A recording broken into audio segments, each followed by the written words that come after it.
and welcome back to the Simple Tarot's Tarot Card Mastery course. We are here in Lesson 3, where we're going to start reading 3 cards together. So much fun this week, really.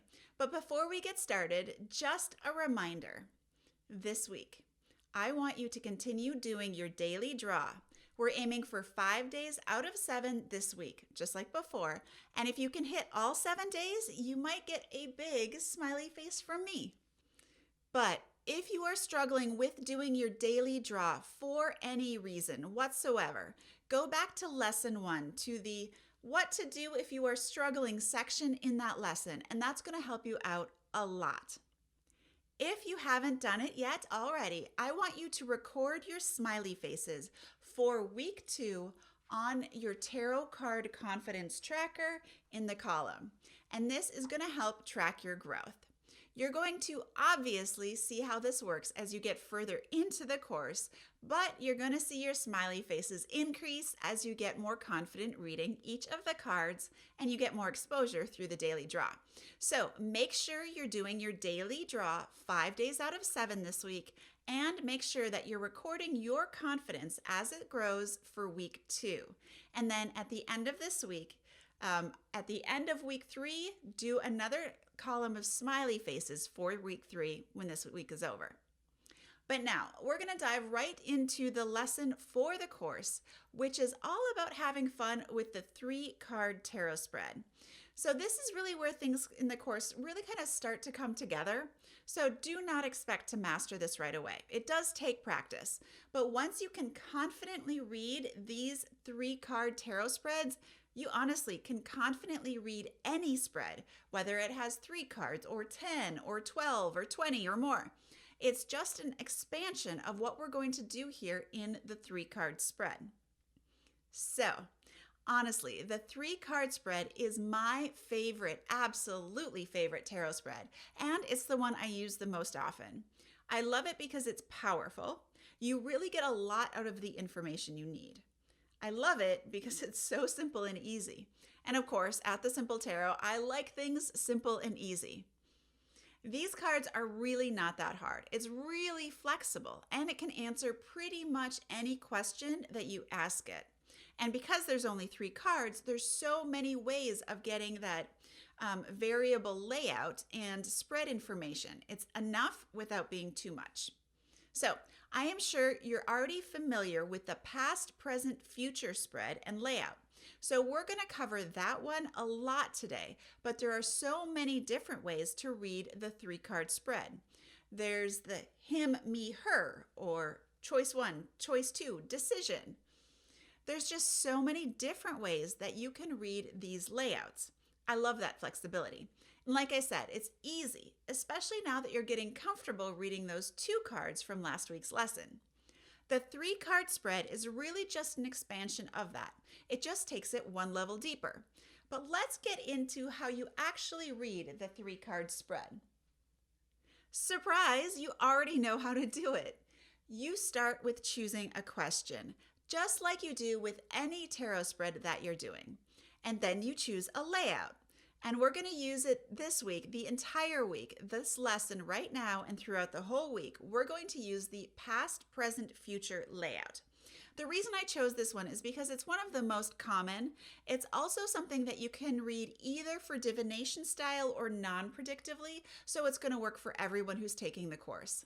It's also just like an insanely popular one among professional tarot readers. So whether you want to get your cards read by someone else or you want to start reading professionally, it's a real good one to know.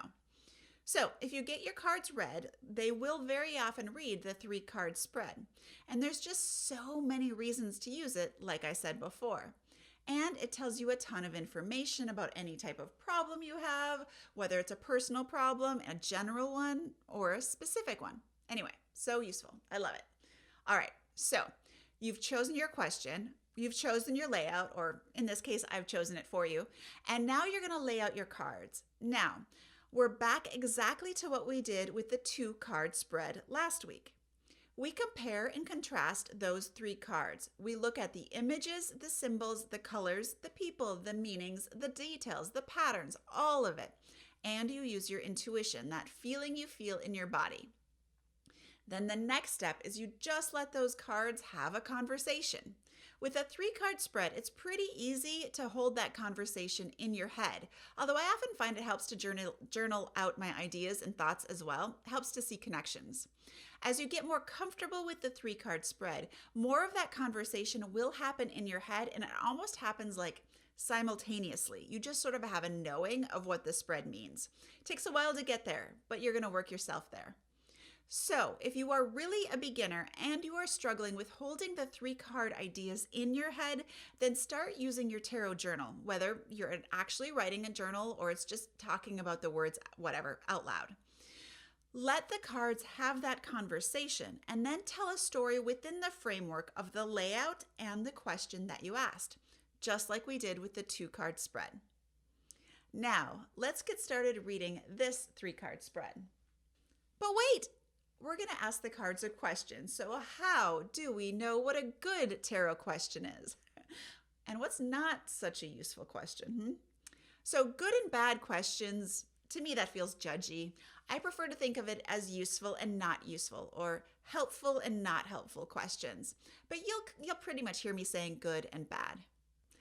What I really mean to say is that some questions are going to give you the information you want, and some questions are going to give you information that's just not helpful, or it's not useful, or it's not going to help you grow. So that's what I mean when I say good or bad. So how do we ask those good questions that's going to give us some useful, helpful, important information? Everyone's different, of course. There's no right way or wrong way to read the cards. There is just your way. So I'm going to tell you what I think about this, and then you can choose whether to follow this framework, adjust it for yourself, or ignore it completely. I find the most helpful questions are things that deal with me and the things that I control. I can only control my thoughts, my beliefs, my words, my emotions, my choices, and my actions. So I ask a question within that framework because I am usually looking for something that relates to me, selfish, ego-driven me, and I am looking for things that I can do or change or learn, specifically things I can take action on. So I am asking a question that has to deal with my choices, my beliefs, my words, my actions, my decisions, my life. And I know very often people want to ask questions that have to do with other people's beliefs, their choices, their decisions, like, when is he going to come back to me? What does he think of me? When will I get that promotion? Why even does she do this thing? So those questions are all about other people, and you can absolutely use your cards for that for sure. But I don't know how useful that information really is.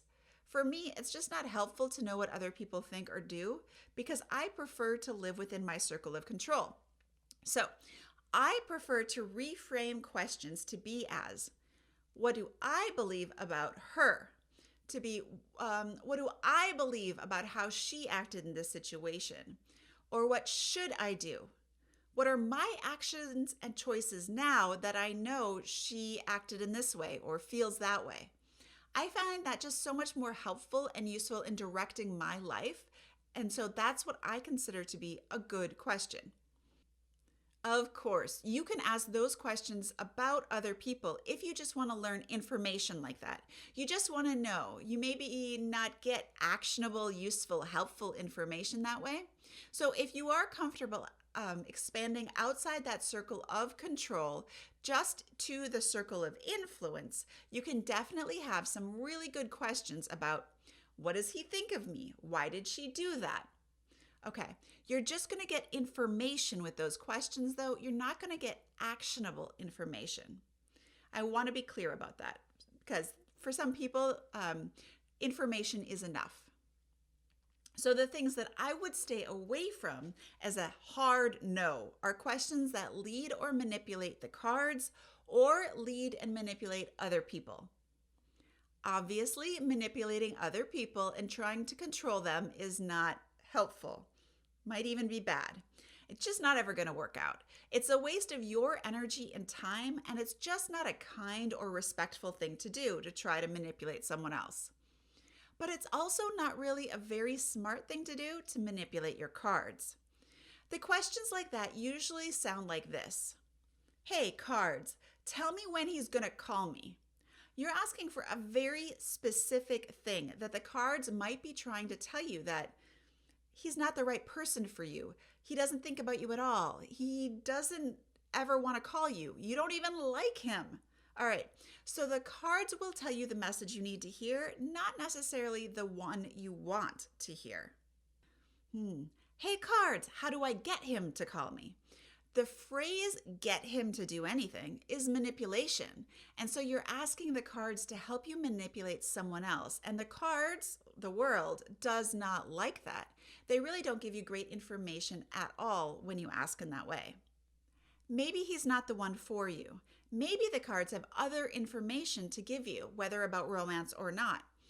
You're trying to direct the card's answer when you ask the question that way, and it's never going to give you really helpful, useful, necessary information that gives you actionable advice or ways to learn more information about yourself and your personal development and growth. That's the whole point anyway.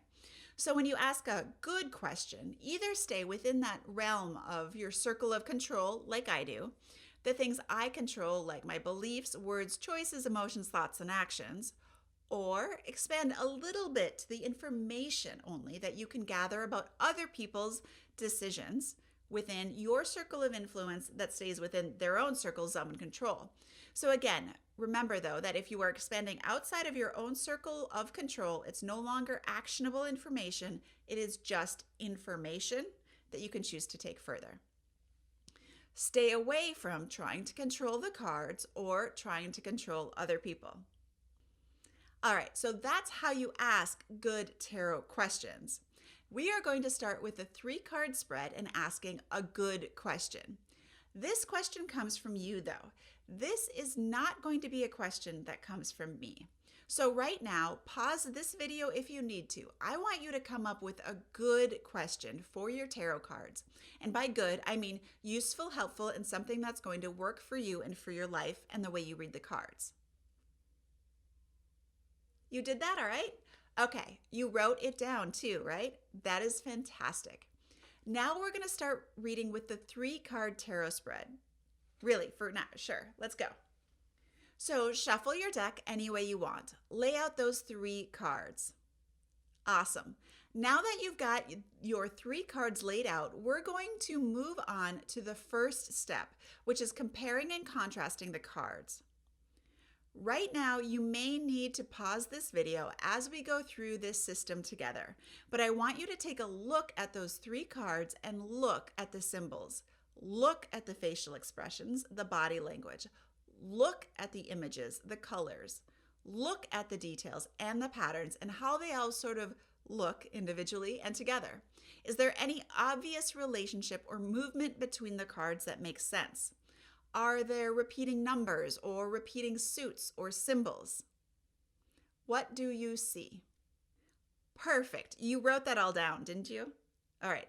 Now, I want you to start thinking of and looking at the individual meanings of each of the individual 3 cards separately. Get confident with them. If you need to, grab your cheat sheet, take a pause on this video to dive deep into the meaning as deep as you want to go for each individual card. And then just get really familiar with the cards and remember, write this down or record it however you journal. So we've done what do you see? We've done what do you know? So now finally, how do these cards feel for your body? This is your intuition talking to you. So what does your intuition say about the individual cards as they relate to your question, or the cards as a whole as they relate to the question you asked? So individually or as a story. Again, write it out, journal it, or whatever you do, and just try to get as much as you can, as much information out of your head and onto your page or wherever so that you can see the connections as a whole. Now, make sure you're taking as much time as you need for this. There is no need to rush, especially in the beginning. This does take quite a bit of time. So now I have been reading for years and years, and I can do pretty much this entire process in my head and just sort of intuitively know because I've done it at least, thousands, 2,000 times, right? But the first time, a single tarot reading would take me more than an hour. So take as much time as you need to do this. It does get faster, believe me. The first few times are the longest. There's no right way or wrong way. And you can sort of half-ass it and still get a ton of information. So just do whatever you're able to do. Now, let the cards have a conversation, giving the framework of the question you asked and the positions of the cards, which are past, present, and future in this layout. Let the cards talk to each other and see if there's anything that sort of bubbles up or that really get a strong feeling about in relationship to the question you asked and the past, present, future positions. And finally, the last step is telling the story. So this is one of the reasons I really love teaching the past, present, future spread is because it's so clearly a story. There's a beginning and then a middle and then the end. So take a look at that card in the past position. See it in relationship to your question, what this card has to tell you about how you arrived to this current position today, based on this card and the information that it has about your past. And then in the middle, take a look at the single card. Now, in a story of Act 1 and Act 3, sort of the beginning and the end, they're usually about 25% each of the story itself, which means the middle section is about 50% of the story. This is sort of the meat of the story where it's really happening. So take a look at that present position, the card in the middle, and see how related to the question you asked, what does this card have to tell you about your choices, your beliefs, that the words, actions, or the situation and environment around you? So what is going on in the present right now?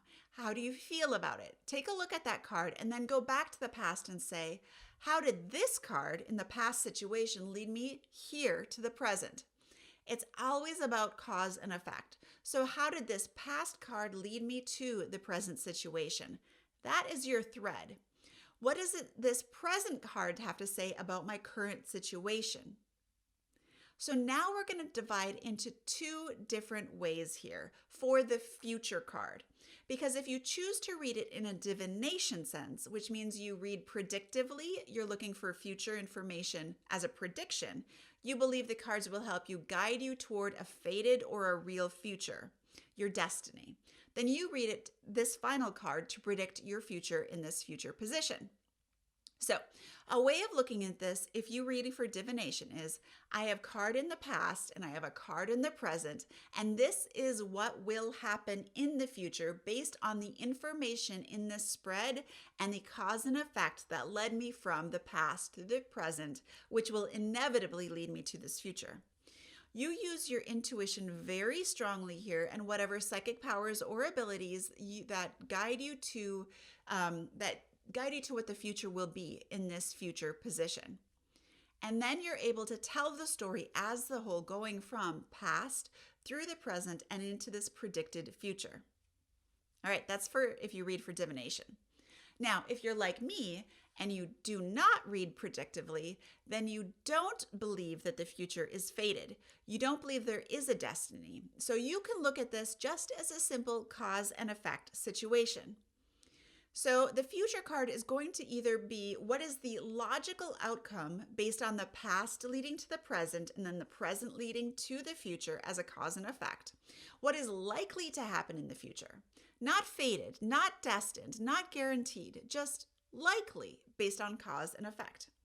You can also use those two cards to lead you through this cause and effect. So directly, situation A leads to B, B leads to C, and you're basically saying that future position is what is likely but not destined to happen. Now, another way to read these cards non-predictively, that future position, is what would I like to happen in the future? You're almost looking at these cards separately then. So the past led to the present, and I want future card to happen. What needs to happen in between the present and the future card to make the future happen? So what happens so often is if you are someone who reads predictively for divination, you decide during the reading how you're going to interpret that future card. There's no right or wrong way here. You're just going to practice and you'll know. So trust your intuition. That's kind of like the whole point of all of this.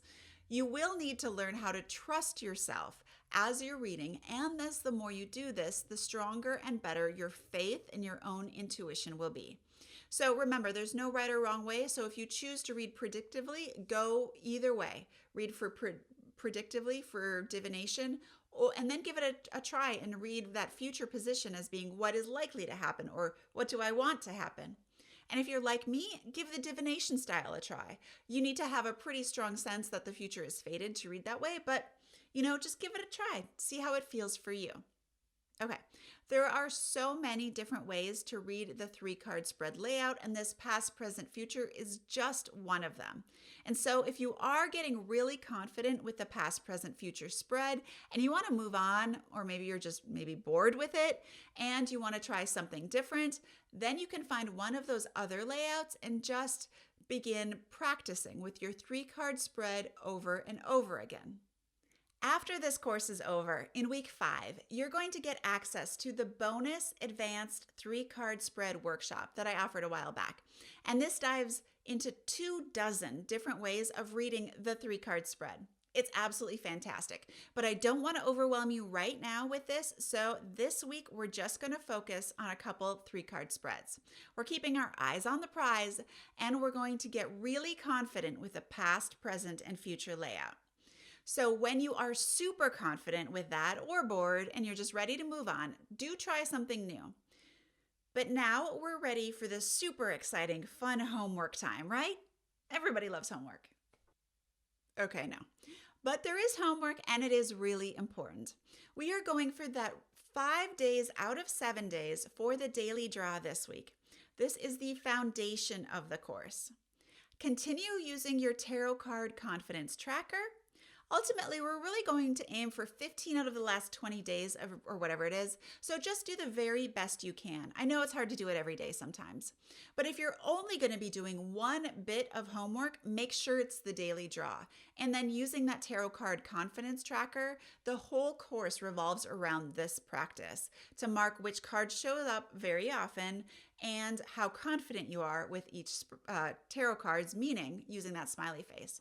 So if you're not doing this, really you're not getting the benefit of this course. So I cannot stress highly enough how important it is for this course and really for your tarot learning and your tarot journey overall to do the daily draw and to use the tarot card confidence tracker. So please keep that up. But of course, we need to practice the 3-card spread.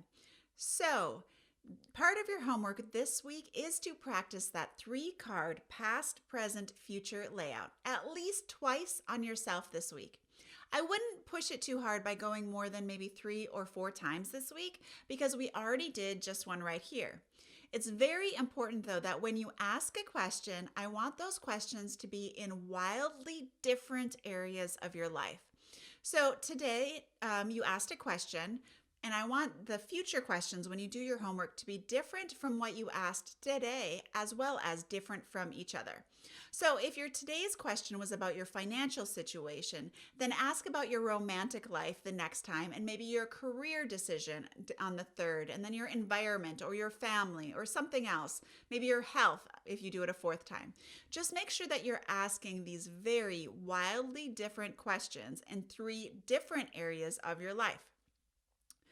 So it's very important so that you're getting a lot of different practice and you're seeing how useful this 3-card spread is to help you answer all different types of problems.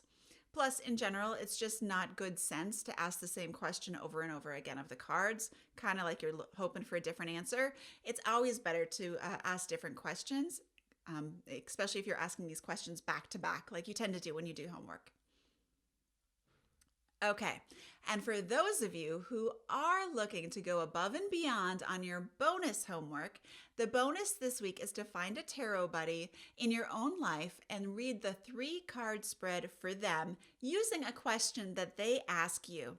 And you can guide them to frame the question so it's a little bit better, but make sure that the question comes from them mostly and not from you. All right, so what are your next steps right now? Well, if you haven't yet, actually followed through with this video, I want you to rewind it and go do a 3-card spread reading for yourself. I also want to make sure that you have the week 2 column filled in on the smiley faces for your tarot card confidence tracker. And then, if you're someone who schedules your day and your life, then schedule in your daily draws for this week and schedule the tarot readings you're going to be doing for yourself as your homework. If you're reading the 3-card spread twice, and perhaps a bonus reading for someone else if you're feeling really brave, schedule that into your calendar if that is something that you do. All right, enjoy yourself this week, and until next week, happy taroting.